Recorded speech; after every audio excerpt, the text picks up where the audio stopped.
মোৰ ছাত্ৰ ছাত্ৰীসকল তোমালোক আটাইকে এই ভিডিঅ'লৈ স্বাগতম জনাইছোঁ। এই ভিডিঅ'ত সপ্তম শ্ৰেণীৰ গণিত পাৰ্ট 2 ভগ্নাংশ আৰু দশমিক অনুশীলনী 2.5 4ৰ পৰা 6লৈ প্ৰশ্নৰ সমাধান আলোচনা কৰিম। আহচোন প্ৰথমতে আমি 4 নম্বৰ প্ৰশ্নটো চাওঁ। 5.5 মিটাৰ কাপোৰৰ দাম 547.25 টকা হ'লে 1 মিটাৰ কাপোৰৰ দাম কিমান হ'ব? ইয়াত 5.5 মিটাৰ কাপোৰৰ দাম দিয়া আছে, আমি 1 মিটাৰ কাপোৰৰ দাম উলিয়াব লাগিব। গতিকে সমাধানটো কৰোঁ। সমাধানটো আমি ঐকিক নিয়মত কৰিম। তোমালোকে ইতিমধ্যে ঐকিক নিয়ম পাইছা যে বহুতৰ পৰা এটাৰ মান উলিয়াই তাৰ পৰা আকৌ প্ৰয়োজনীয় সংখ্যাৰ মান উলিওৱাৰ যিটো পদ্ধতি সেইটোৱে হৈছে ঐকিক। ইয়াত আমি লিখিম এনেদৰে 5.5 মিটাৰ কাপোৰৰ দাম সমান 547.25 টকা। এতেকে 1 মিটাৰ কাপড়েৰ দাম সমান কিমান 5.5 ভাগৰ 547.25 তার মানে 5.5 কিন্তু 1 লিখিলো। এই 5.5 কোফালে যে 547.25 আছিল তাৰ লগত হৰণ। এতিয়া আমি হৰণ কৰিম। ইয়াত হৰলগ ঘটা কিন্তু হৰৰ দশমিক আমি নোহোৱা কৰি হৰণ কৰিব। তেতিয়া আমাৰ সুবিধা হ'ব। হৰৰ দশমিক নোহোৱা কৰিব লাগিলে হৰলগ 10 দিব। 10 দি পূৰণ দিয়া 5.5 বজাই 55 আৰু 547.25 টকা হ'বগৈ 5,462.5। এতিয়া আমি 55ৰে কি কৰিম হৰণ। হৰণ যদি মুখমুখি নোৱাৰোঁ ভোকাক দেখুৱাই দিয়াৰ দৰে কৰিবা। 5 55 5ত নাযায়, তাৰপৰা আৰু এটা হ'ল 54 নাযায়, আৰু এটা হ'ল 545 55 কিমান বাৰ 9। 9 5 গুণ 45 5 4 9 5 গুণ 45 4 কিমান 9। এইবাৰ আমি বিয়োগ কৰোঁ। হাতৰ পৰা 5 বিয়োগ কৰিলে 2, 4ৰ পৰা 9 বিয়োগ নাযায়, 11 পৰা 14ৰ পৰা 9 বিয়োগ কৰিলে 5 বাওঁফালে 5ৰ ঠেকি আছে 4ৰ পৰা 4 বিয়োগ 19। এবাৰ এই 2টো নহয় মান হ'ল 522 55 কিমান বাৰ 9 এই 9 দিয়ে পূৰণ কৰোঁ। 9 5 45 5 ধরে 9 5 45 আর 4 49। এইভাগ বিয়োগ করা একবার করা, কারণ 2-এর পৰা 5 বিয়োগ কৰিব নোৱাৰে। এটা 12-ৰ পৰা 5 বিয়োগ কৰি থাকিলে 8। ইয়াত আছে 1-ৰ পৰা 9 বিয়োগ কৰিব নোৱাৰে। এই 5-ৰ পৰা 1 না 11 হয়। 11-ৰ পৰা 9 বিয়োগ কৰিলে 2 বাওঁফালে 4-4-ৰ পৰা 4 বিয়োগ কৰিলে 0 বাওঁফালে হ'ব নালাগে। তাৰপিছত 27 55 কিমান না দশমিক আহিব। দশমিক দিল তার এই 5 নমায়না 255 5 5 গুণ 25 2 5 5 গুণ 25 হাতের 2 কিমান 28 227 বা 227 বিয়োগ করলে কি থাকে 0। তার মানে আমি হরণফল কিমান হলো 99.5। কিন্তু যেহেতু টকা এই দশমিকের পিছত দুটো অঙ্ক লিখিব লাগে, এই একটা 99.5। তার মানে 1 মিটার কাপড়ের দাম কিমান হ'ব 99.50 টকা। এবারে আমি 5 নম্বর প্রশ্ন চাও। এখন গাড়ি 3.5 ঘন্টাত 150.5 কিলোমিটার দূরত্ব অতিক্রম করিলে 1 ঘন্টাত অতিক্রম করা দূরত্ব নির্ণয় করা। ইও সেই আগৰটোৰ দৰে একেই হ'ব। আহচোন সমাধান আমি ঐকিক নিয়মতে সমাধান কৰিম। 3.5 ঘন্টাত অতিক্ৰম কৰে সমান সমান 150.5 কিলোমিটাৰ। এতে 1 ঘন্টা অতিক্ৰম কৰে সমান কিমান 3.5 ভাগৰ 150.5 কিলোমিটাৰ।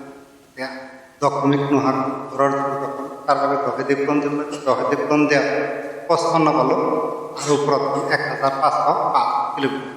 এতিয়া আমি হৰণটো কৰি চাওঁ। হ'ব পালে 35 দি 1ত নাযায় আৰু এটা 15 নাযায় 150 4 ভাগ 29 শূন্য হাতত থাকিল 2 4 12 আর 2 14 ভাগ আমি বিয়োগ কৰোঁ। 0-ৰ পৰা 0 বিয়োগ কৰিলে 0 থাকিল, 5-ৰ পৰা 4 বিয়োগ কৰিলে 10 থাকিল। 10ত নাযায় 5 নমায়না 105 105 35 কিমান বাৰ যাব 3 বাৰ 3 5 গুণ 15 5 থাকিলে 3 9 আৰ 105 105-ৰ পৰা 105 বিয়োগ কৰিলে কি থাকিল 0। তাৰ মানে আমি ভাগফল কিমান পালোঁ 43 কিলোমিটার। তার মানে 1 ঘন্টাত অতিক্রম করা 43 কিলোমিটার। এবার আমরা 6 নম্বর প্রশ্নটা চাও। পাইকারি দরত 10 কিলোগ্রাম আলুর মূল্য 186.50 টাকা হলে প্রতি কিলোগ্রাম আলুর মূল্য কিমান? মানে 10 কিলোগ্রাম আলুর দাম দিয়ে আছে আমি 1 কিলোগ্রাম আলুর দাম গতিকে সমাধান করব আহা লেখি মেনে ধরে 10 কিলোগ্রাম আলুর মূল্য সমান 186.55 টাকা এ থেকে 1 কিলোগ্রাম আলুর মূল্য সমান 10 ভাগত 186.55 টাকা দহেদি যেতিয়া হরণ দিম কোনো এটা দহেদি হরণ দিলে দশমিক বিন্দু যোগ দিলে তারপরে একবার পাওয়া যায় তার মানে কিমান হ'ব 18.65 টাকা একটা শূন্য শূন্যটা আমি দিয়া নাই দশমিকের দুটো অঙ্ক থাকলেই হয় তার মানে প্রতি কিলোগ্রাম আলুর দাম কিমান হল 18.65 টাকা এবার আমি 8 নম্বর প্রশ্ন চাও এখন বর্গাকৃতির পাঁচলি বাড়ির পরিসীমা 77.8 মিটার পাঁচলি বাড়ি কোণৰ এটা কাষৰ বৰ্গাকৃতিৰ পাঁচলি বাড়ি মানে ইয়াৰ চাৰিও কাষৰ দিক একেই আৰ পৰিসীমা মানে চাৰিও কাষৰ দিগৰ সংখ্যা চাৰিও কাষ যোগ কৰা মান 76.8 মিটাৰ প্ৰতিটো কাষৰ তার মানে পরিসীমা আমি 4 দিয়ে হরণ দিলেই পাম গতিকে সমাধান আমি এনে ধরে লিখিম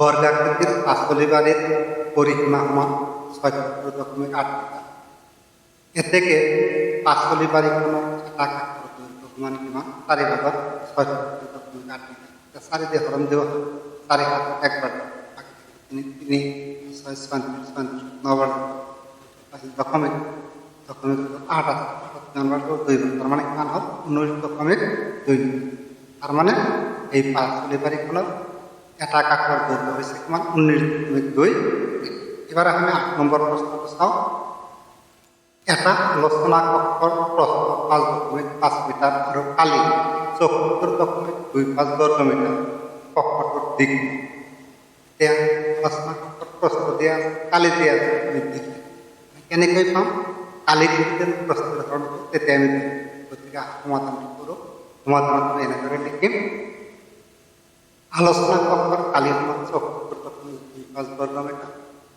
প্ৰস্থ সমান কিমান 5.5 মিটাৰ এ থেকে কক্ষটোৰ দিক সমান প্ৰস্থ ভাগৰ কক্ষটোৰ কালি এতিয়া কক্ষটোৰ কালি আৰু প্ৰস্থ দুটাৰ মান বহাই 74.25 কালি 5.5 হৈছে কি প্ৰস্থ আৰু দিগৰ একক কি হ'ব মিটাৰ এবাৰ আমি হৰণ কৰোঁতে হৰৰ দশমিক এটা নোহোৱা কৰোঁ তাৰ বাবে হৰ লগ 10 দেখুন যে আপনি তলত 55 হল ওপৰত মান হল 742 দশমিক বিন্দু 1 বর্গ করে 2 পাওয়া প্লাস 2 এবার হরণ করতে মুখমুখি নোয়ার কাকত করিবা কাকমে হরণ কি করেছো দেখুৱাই দিছো এনেদৰে তোমালোকে কি কৰিবা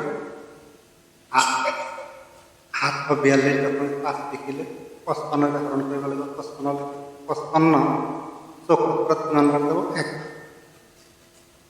55 এখন 55 বিয়োগ কৰলে ভাগ কৰিব লাগিব 4 পৰা 5 বিয়োগ 14 পৰা 5 গ'লে 9 আৰ 1 লক্ষ 6 পৰা 5 গ'লে 19 এই 9 মানে 192 192 55 কিমান বার 3 বার 3 বার 15 বার থাকিলে 15 1 হল 1 বিয়োগ কৰা 2 পৰা 5 বিয়োগ কৰিব নোৱাৰে 1 পৰা 12 12 পৰা 5 গ'লে 8 8 পৰা 6 গ'লে 2